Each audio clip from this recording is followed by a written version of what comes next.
Salah satu film dengan plot terbaik di kelasnya yang wajib dan harus kalian tonton, minimal lihat reviewnya lah. Karena akan sangat tidak elit sama sekali sebagai penduduk bumi jika kalian belum tahu jalan cerita dari film satu ini. Dan karena saking epicnya ditambah saya harus mengantar dalam menemukan Isina yang tertinggal semalam di kamar saya, jadi langsung saja kencangkan volume, pinjam salon di kelurahan setempat jika tidak ada handsfree, sisipkan tangan di mana seharusnya ia berada, jangan lupa untuk menggunakan pengaman dan selamat melotot. Kisah akan diawali beberapa ratus tahun yang lalu, alamak zamannya T-Rex ini mah, di mana seseorang yang disebut Monk Body berkelana dan menyempurnakan ilmu kanuraganya. Ketika wafat, tubuhnya dikebumikan di sebuah tempat namun entah karena alasan apa, jasadnya kemudian dicuri dan dibagi menjadi dua bagian. Pasca kejadian tersebut, muncullah sebuah isu yang mengatakan bahwa barang siapa yang mendapatkan jasad Monk Body, maka ia akan mewarisi semua ilmunya dan menguasai dunia persilatan. Isu ini yang bikin masalah sederhana jadi ruwet. Hingga di masa kini, banyak sekali pertarungan yang terjadi demi memperebutkan jasad tersebut. Nah kan, saat itulah sebuah serikat pembunuh bayaran bernama Batu Kali, maaf saya ralat, maksud saya adalah serikat Batu Hitam, ikut terjun ke dalam pertarungan. Tersiar kabar juga bahwa salah satu bagian dari jasad Monk Body berada di tangan seorang menteri bernama Zhang Haiduan. Dan dari sinilah petualangan pun dimulai. Serikat yang terdiri dari Raja Jentera, Drizzle, Lei Bin, dan penyihir mendatangi kediaman Menteri Zhang Haiduan begitu mendengar kabar yang tersiar. Tentu saja untuk merampas setengah jasad Monk Body yang berada di tangan sang menteri. Dalam pertempuran, terdapat putra dari sang menteri bernama Zhang Renfeng ikut andil dalam pertarungan untuk melindungi jasad Monk Body. Sayangnya keseluruhan keluarga dari menteri tersebut harus tewas tanpa menyisakan siapapun, bahkan semua ART berikut para supirnya. Nih ngaco, mana ada supir nih. Di tengah kekacauan seperti itulah anggota serikat Batu Hitam yaitu Drizzle pergi membawa jasad Monk Body kemudian menghilang begitu saja.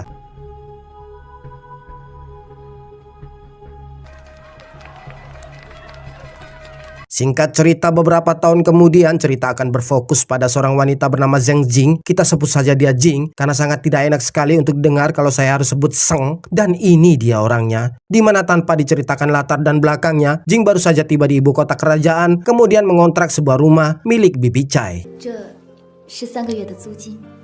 Sementara itu di tempat lain, pemimpin serikat Batu Hitam yaitu Raja Jentera mengadakan sayembara dengan hadiah yang sangat menggiurkan berikut iPhone terbaru untuk siapa saja yang berhasil mendapatkan kepala Drizzle beserta jasad Monk Body yang dibawanya. Kita beralih kepada Drizzle yang kini berstatus buron bagi para pengikut sayembara ketika dalam perjalanan nyari counter HP kayaknya ini orang. Drizzle berpapasan dengan seorang anak kecil yang baru saja membuang air. Namun baru saja si anak ingin menyapa, Drizzle justru membunuh si bocil dengan sekali tebas. Dan baru saja saya sadari ternyata si anak membawa sebuah senjata yang diarahkan kepada Drizzle. Tak berapa lama kemudian, Drizzle diserang oleh sekumpulan orang. Namun dengan mudah, Drizzle membunuh mereka dengan jurus pedang cacar air miliknya. Pedangnya belum divaksin kayaknya nih.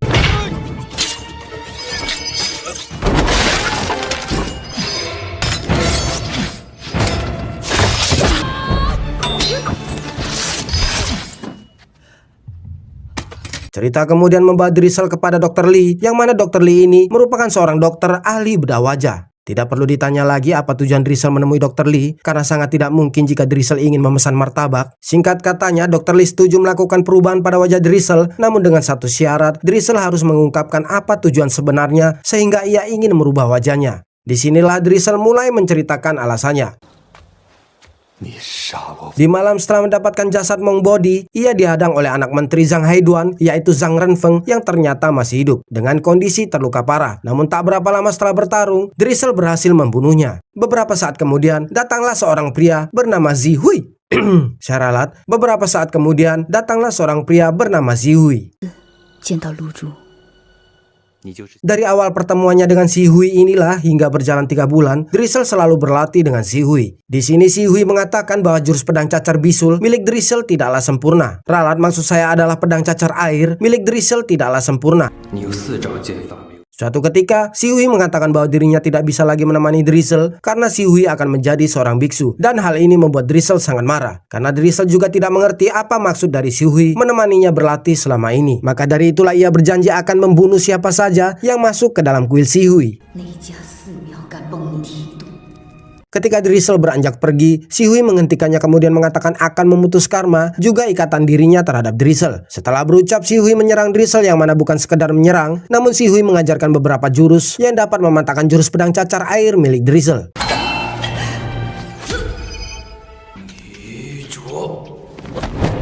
Usai mengajarkan beberapa jurus, Xiuhui membiarkan dirinya tertusuk oleh pedang milik Drizzle. Bersamaan dengan hal tersebut, Xiuhui mengatakan bahwa dirinya rela menjadi orang terakhir yang Drizzle bunuh jika saja Drizzle bersedia meninggalkan jalan kekerasan yang dilaluinya selama ini, atau singkat katanya, Xiuhui ingin Drizzle bertobat. Sebelum dirinya tewas, Xiuhui meminta Drizzle untuk menyerahkan jasad Monk Body kepada seorang bisu tua bernama Wang Xiang, juga merahasiakan keberadaan jasad tersebut. Dan demikianlah alasan mengapa Drizzle ingin mengubah wajahnya, yaitu demi meninggalkan jalan yang selama ini dilaluinya, atau dengan kata lain, dengan wajah barunya ia ingin hidup sebagai manusia baru, bukan lagi sebagai seorang pembunuh. Dan inilah dia Drizzle, dengan wajah barunya yang kini berganti nama menjadi Seng Jing. 禅机已到，好好过下去吧。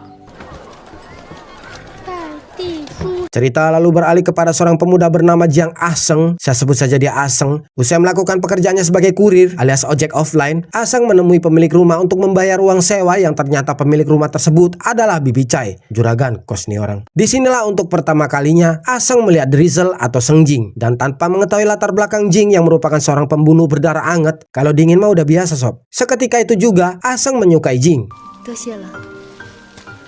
Ketika Aseng beranjak pergi, Bibi Chai mengajak Jing untuk datang ke sebuah tempat di malam harinya karena Bibi Chai akan mengenalkan Jing pada beberapa pria. Namun ketika sampai di tempat tersebut, inilah yang terjadi. Lah, ini orang mukanya ngeselin banget. Bagus sudah tobat itu Jing. Kalau nggak gimana coba? Hais, kita lanjut dulu sob. 阿金，大娘问你一件事儿。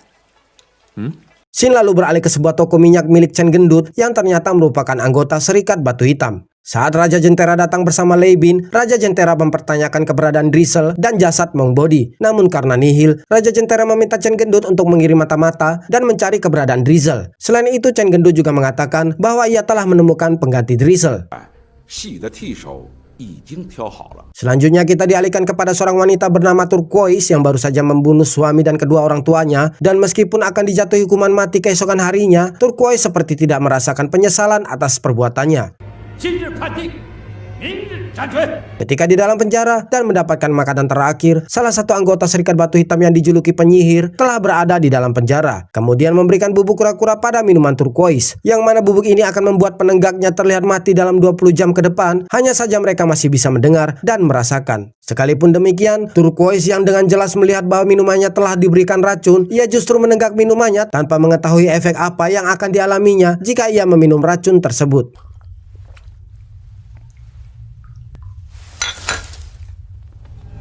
Setelah tubuhnya dikuburkan, Raja Jentera dan penyihir kembali menggali kuburannya, dan Turquoise mendapatkan pilihan antara benar-benar tewas kali ini atau ia bisa bergabung dengan Serikat Batu Hitam. Kembali kepada Aseng yang sedang berbunga-bunga melihat Seng Jing. Begitu mengetahui bahwa akan segera turun hujan, Aseng memanfaatkan kesempatan untuk mendekati Seng Jing. Dan tepat setelah ia mengambil jalan memutar agar ia terlihat seperti tidak sengaja bertemu dengan Seng Jing, hujan kemudian turun, yang dimana kondisi ini dimanfaatkan Aseng untuk segera membantu mengemasi barang dagangan Seng Jing. Saat berteduh di warung teh, Aseng ingin mengajak Seng Jing untuk minum teh. Sayangnya hujan tidak berpihak kepadanya, sehingga selain pemilik warung teh yang kesal karena dagangannya tidak jadi terjual, Aseng juga ikut menggerutu. Di malam harinya, Bibi Chai mengatakan bahwa Aseng bertanya-tanya tentang Seng Jing, akan tetapi hanya seputar pertanyaan seorang pria terhadap wanita yang disukainya. Dan pada keesokan harinya, Seng Jing ingin mengetahui sampai mana keterlibatan Aseng dalam dunia bela diri dengan menyewa seorang pria tua guna meminta Aseng mengantarkan sebuah surat karena akan sangat berbahaya jika ternyata Aseng menyamar untuk mengincar nyawa Seng Jing.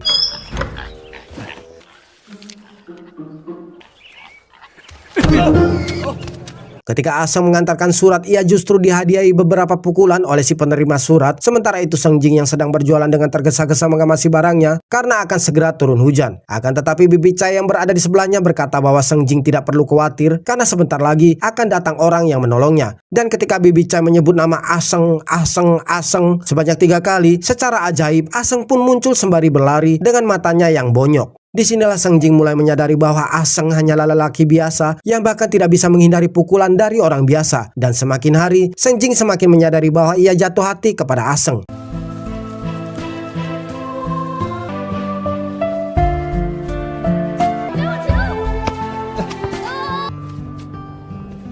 Saat itulah ia bertanya kepada guru Wang Xiang apakah dirinya sudah layak untuk memulai kehidupan baru. Dan ketika mendapatkan lampu hijau dari Wang Xiang tanpa menunggu waktu lama, Seng Jing pun segera menyatakan bahwa dirinya ingin menikah dengan Aseng. Udah main samber aja nih cewek. 让他知道，你肯不肯娶我？ Singkat cerita 6 bulan pun berlalu semenjak mereka berdua menikah. Belum mengandung juga, kurang tajam nih Aseng nih. Dan mereka pun menjalani kehidupan dengan baik-baik saja. 我钱都已经给了，你直接。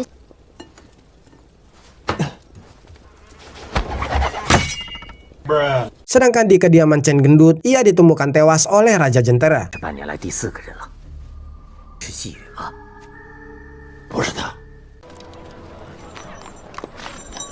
Kembali kepada Jing dan Aseng yang mendatangi bank, secara bersamaan terdapat sekumpulan orang yang datang untuk mencari jasad Meng Bodi karena terdapat indikasi bahwa jasad Meng Bodi tersimpan di dalam bank tersebut. Dengan sekali perintah dari pimpinan mereka, para perampok bergerak melumpuhkan semua orang yang berada di sana, tidak terkecuali Jing dan Aseng. Hanya saja Jing yang mengetahui hal tersebut dari awal telah mengantisipasi totokan dari salah satu perampok untuk melumpuhkannya.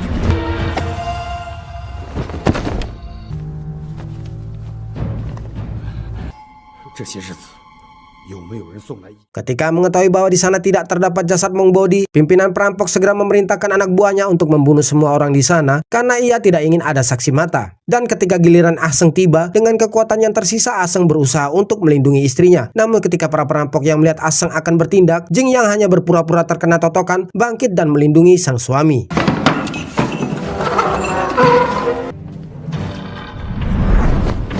Bukannya Jing tidak mampu mengalahkan para perampok tersebut karena bagi Jing mereka hanyalah tumpukan kerupuk black yang 1000-an kalau nggak salah ya, dan sangat mudah diremukan. Namun justru bagi Jing hal terberat adalah ketika Aseng akan mengetahui siapa dirinya yang sebenarnya. Namun karena keadaan yang memaksa maka mau tak mau Jing harus memberi pelajaran kepada para perampok tersebut.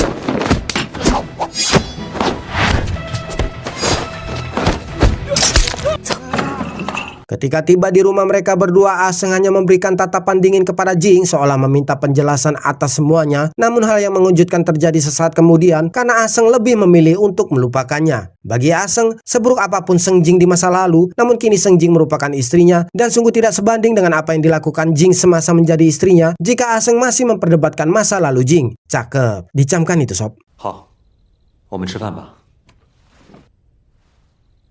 你还是我娘子。 我来盛饭。 Sementara itu pimpinan perampok yang telah dibutakan matanya oleh Seng Jing dikeluarkan dari penjara dan dihadapkan kepada Raja Jentera. Dengan menginterogasi kepala perampok, Raja Jentera menemukan sebuah fakta bahwasanya itu semua dilakukan oleh Drizzle. Mengetahui kenyataan bahwa kini Drizzle mulai berani menampakkan diri, Raja Jentera segera memanggil anggotanya untuk memburu Drizzle.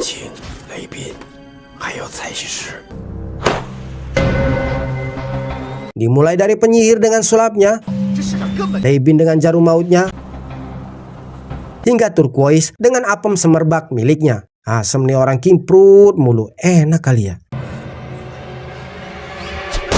Beralih kepada Aseng saat ia kembali ke rumahnya, Aseng tidak menemukan Seng Jing. Namun justru ia mendapati 3 buah batu hitam ciri khas dari kemunculan serikat pembunuh batu hitam. Sedangkan Seng Jing sendiri usai berbicara dengan Bibi Cai, ia mendapati Leibin yang sepertinya sudah mengetahui identitasnya sedang memperhatikannya.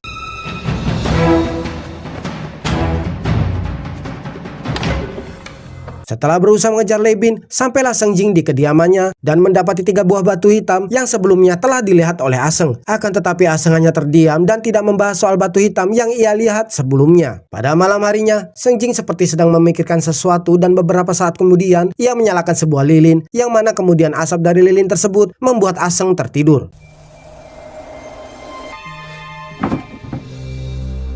Setelah membuat Aseng tertidur, Seng Jing mengambil pedang cacar air miliknya kemudian mempersiapkan diri sembari menjahit sepatu milik Aseng. Pada saat itulah anggota Serikat Batu Hitam mendatanginya. Raja Jentera sebenarnya sungguh terkejut karena Drizzle benar-benar berubah hanya demi seorang pria biasa. Namun dengan demikian Raja Jentera mendapatkan sebuah ide untuk memaksa Seng Jing memberikan jasad Meng Bodi jika saja ia ingin Aseng masih tetap hidup. Namun Seng Jing memberikan penawaran bahwa ia ingin menukar jasad Meng Bodi dengan kebebasan dirinya dan suaminya. Setelah berpikir sejenak, Raja Jentera menyetujui permintaan Seng Jing dengan persyaratan bahwa Seng Jing harus membantunya mendapatkan setengah jasad Meng Bodi lainnya sehingga mereka akan impas. 帮我拿到遗体，你我就算两不相欠。Ketika Raja Jentera kembali pada kediamannya tanpa ia sadari Turquoise mengikutinya, kemudian dengan lancang Turquoise menodongkan pedang terhadap Raja Jentera. Namun dengan santai Raja Jentera mengatakan bahwa Turquoise bisa membunuhnya dan menggantikan kedudukannya. Yang lebih mengejutkan adalah ketika Turquoise justru menurunkan pedangnya kemudian menanggalkan semua pakaiannya berharap agar Raja Jentera mengkonsumsi apem belah miliknya. Lalu dengan tujuan agar Raja Jentera mau menurunkan ilmu silatnya jika kelak Raja Jentera berhasil mendapatkan jasad Monk Body secara utuh dan menguasai semua ilmu rahasia di dalamnya. Namun seolah tidak menginginkan apem belah di depan matanya, Raja Jentera meminta agar Turquoise kembali mengenakan pakaiannya dan memerintahkan agar Turquoise tidak mengganggu Drizzle dan suaminya hingga mereka mendapatkan jasad dari Monk Body. Sayang sekali. 不要对曾经夫妇动手。 Ketika harinya tiba, di mana sang Dajing, sang pemilik bank yang kaya raya namun lumpuh, sekaligus pemilik dari setengah jasad Monk Body muncul, anggota Serikat Batu Hitam berikut Drizzle mengincarnya. Yang mana sang Dajing akan membeli dengan harga sangat tinggi untuk sisa jasad dari Monk Body. Di tengah perbincangan, Turquoise datang dengan membawa bungkusan sebesar semangka, kemudian memprovokasi Drizzle dengan mengatakan bahwa ia membawa kepala Aseng. Karena setelah Turquoise membuntuti Aseng selama beberapa hari, Turquoise mendapati bahwa Aseng benar-benar tidak berguna sehingga Aseng pantas mati. Namun seolah tidak mendengarkan apapun, Drizzle beranjak dari tempat duduknya, kemudian pergi begitu saja. Di sebuah tempat di mana Drizzle menyembunyikan jasad Monk Body, ia mengambil jasad tersebut kemudian kembali untuk menemui Serikat Batu Hitam. Dan dalam perjalanan, karena teringat akan Aseng, Drizzle mampir ke pedagang kaki lima untuk membeli lepet dari negeri Uganda. Sedangkan Aseng sendiri ketika baru saja mencuci pakaian, ia mendapati Turquoise telah berbaring di tempat tidur tanpa busana guna memancing Aseng untuk mencoba berbagai gaya. Wah, gatel nih cewek. Namun alangkah terkejutnya Turquoise karena bukannya terpancing, Aseng justru mengambil semua pakaian Turquoise kemudian berteriak bahwasanya terdapat wanita gila yang sedang berbaring telanjang di rumahnya, sehingga mau tak mau Turquoise pun terpaksa kabur sifat kuping hanya dengan menggunakan selimut sebagai penutup badannya. Hais. Scene lalu beralih kepada sang Dajing yang sedang bertransaksi dengan sepasang pendekar guru dan murid yang telah menikah untuk membeli sebagian jasad Monk Body pada mereka. Namun tentunya jasad tersebut palsu karena yang asli berada di tangan Drizzle. Dan ketika sang Dajing mengetahui kebenarannya, ia justru tewas di tangan kedua pendekar. Ditambah lagi jasad asli miliknya kini harus direbut oleh sepasang suami istri tersebut. Tidak sampai di situ saja, murid sekaligus istri justru mengkhianati suaminya dengan membunuh sang suami. Kemudian melarikan diri bersama setengah jasad dari Monk Body yang asli. Disinilah penyihir dan Drizzle yang sedang memantau dari tadi segera bertindak untuk mendapatkan setengah dari jasad Monk Body.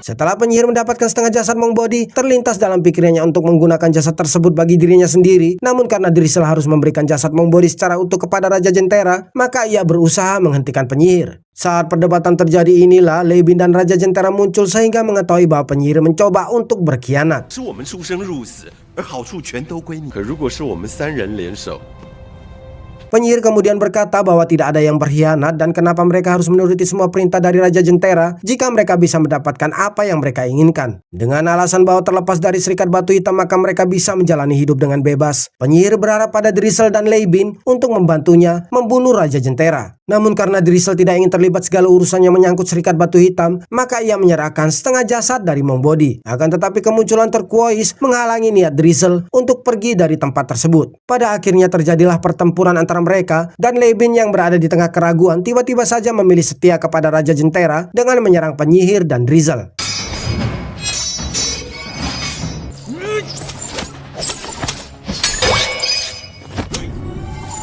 Di akhir pertarungan, penyihir tewas di tangan Raja Jentera, sedangkan Drizzle terluka parah sekalipun ia berhasil kabur dari medan pertempuran.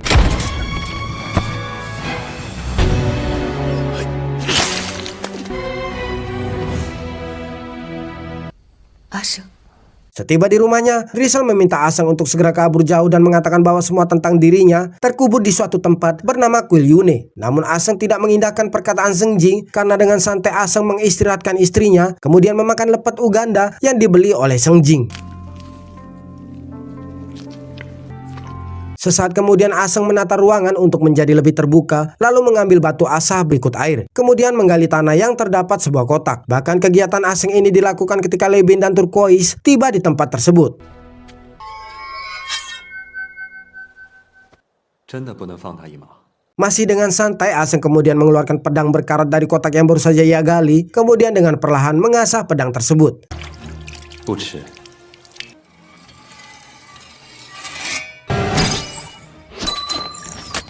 Ketika Lei Bin bergerak, Aseng berhasil mengatasi semua serangan jarum maut milik Lei Bin, dan ketika Aseng mengeluarkan pedang kedua, Lei Bin sungguh terkejut dengan siapa dirinya berhadapan. 这两把剑吗？ 不可能。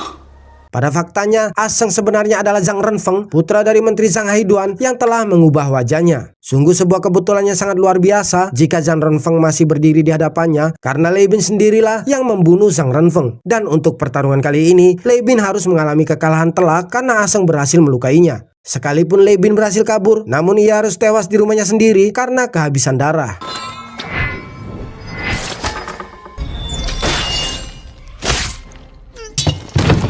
Kembali kepada Aseng yang mendatangi kediaman Raja Jentera untuk mengambil dan menyembunyikan jasad dari Mong Bodi. Aseng lalu pergi menemui Raja Jentera yang ternyata adalah seorang Kasim berpangkat rendah.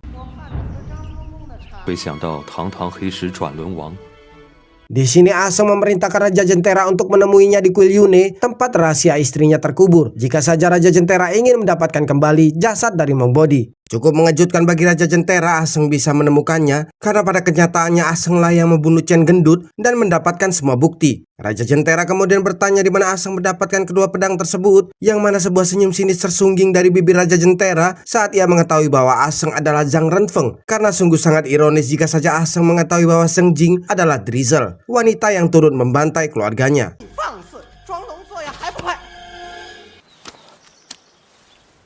Setelah memeriksa jasad Mong Bodi yang memang raib disembunyikan oleh Aseng, Turquoise datang dengan luka pada punggung bekas pertarungannya semalam. Namun dengan sedikit saluran energi, Raja Jentera berhasil menutup luka tersebut. Pada saat itulah jiwa kelelakiannya mulai timbul. Raja Jentera mulai mengelus punggung Turquoise, kemudian melanjutkan ke bagian depan. Ada apaan tuh sob? Dan hal itu disambut ganas oleh Turquoise dengan serangan balasan. Akan tetapi beberapa saat kemudian, Turquoise justru sangat terkejut ketika ia mengetahui bahwa Raja Jentera yang sangat tangguh justru tidak memiliki otong bercucur, atau dengan kata lain, sebuah senjata pamungkas untuk penaklukan wanita. Dan inilah alasan kenapa Raja Jentera sangat menginginkan jasad Mong Bodi. Hal itu karena sebagai Kasim, ia harus dikebiri, dan rahasia yang terdapat pada jasad Mong Bodi sanggup menumbuhkan semua organ tubuh kembali, sekalipun telah dipotong habis sampai pada pokok pangkalnya. Dipotong ngepok kali ya? 你根本不是男人。 Sekalipun demikian, Turquoise tidak bisa menerimanya begitu saja, karena hal itulah yang menyebabkan Turquoise membunuh suami pertamanya oleh karena tidak bisa berdiri. Maka dari itulah ia berniat untuk meninggalkan Serikat Batu Hitam dan Raja Jentera. Namun belum sempat ia meninggalkan tempat tersebut, Raja Jentera melumpuhkan Turquoise kemudian menguburkannya hidup-hidup.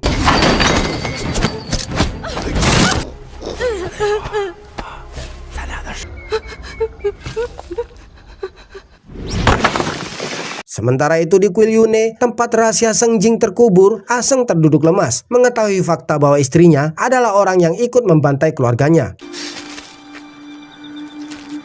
Sebenarnya di malam Serikat Batu Hitam menyerang keluarganya, Aseng berhasil selamat karena jantungnya berada pada posisi terbalik. Ia kemudian diselamatkan oleh Dr. Lee yang kemudian merubah wajahnya. Disinilah ia mulai mencari kelompok Serikat Batu Hitam untuk membalas dendam. Namun pada kenyataannya, takdir membawanya untuk menikah dengan Seng Jing, orang yang seharusnya ia bunuh. 我叫江阿生。 Ketika Aseng hendak membunuhnya, Jing bertanya apakah Aseng sungguh pernah mencintainya. Akan tetapi jawaban Aseng sungguh membuat Jing harus merasakan kepedihan. Selain itu, bukannya membunuh Jing, Aseng justru meminta Jing pergi karena Aseng tidak ingin lagi melihatnya. 虚情假意，不起。走吧。 Pada saat itulah Jing menyerang Aseng kemudian memberikannya bubuk kura-kura agar Aseng terlihat mati. Karena Seng Jing ingin menebus kesalahannya dengan membalaskan dendam Aseng, dan satu-satunya cara adalah membunuh Raja Jentera. Jing juga telah memberitahu bahwa semua uang dari Serikat Batu Hitam telah ditukar dengan emas dan dikubur di lantai rumah mereka. Maka dari itu Jing meminta Aseng untuk mengambil emas tersebut, kemudian melupakannya dan membesarkan keluarga dengan menikah lagi. 我死了以后，让他帮你生个儿子。 Tak berapa lama setelah Raja Jentera tiba, ia langsung terlibat pertarungan dengan Seng Jing atau Drizzle. Tentu saja kekuatan Drizzle sangat berbeda jauh karena jurus pedang cacar air sendiri dipelajarinya dari Raja Jentera. Pada saat kritis itulah Seng Jing mengingat jurus yang diajarkan oleh Si Hui dan dengan menggunakan jurus tersebut, dalam sesaat Jing berhasil menebas tubuh Raja Jentera belasan kali sehingga Raja Jentera terluka parah dan berakhir dengan kehilangan nyawa.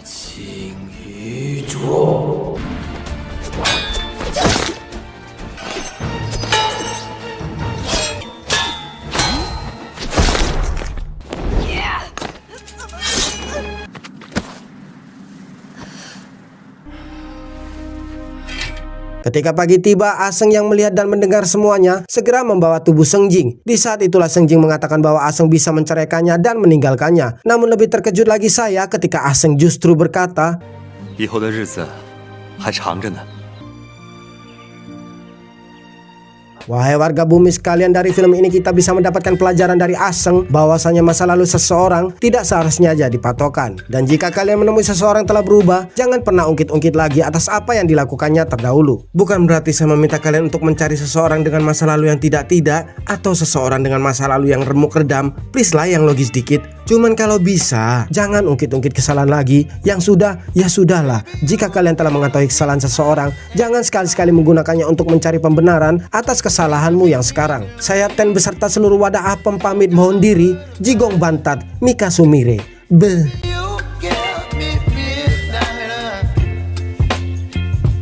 You whip up my appetite.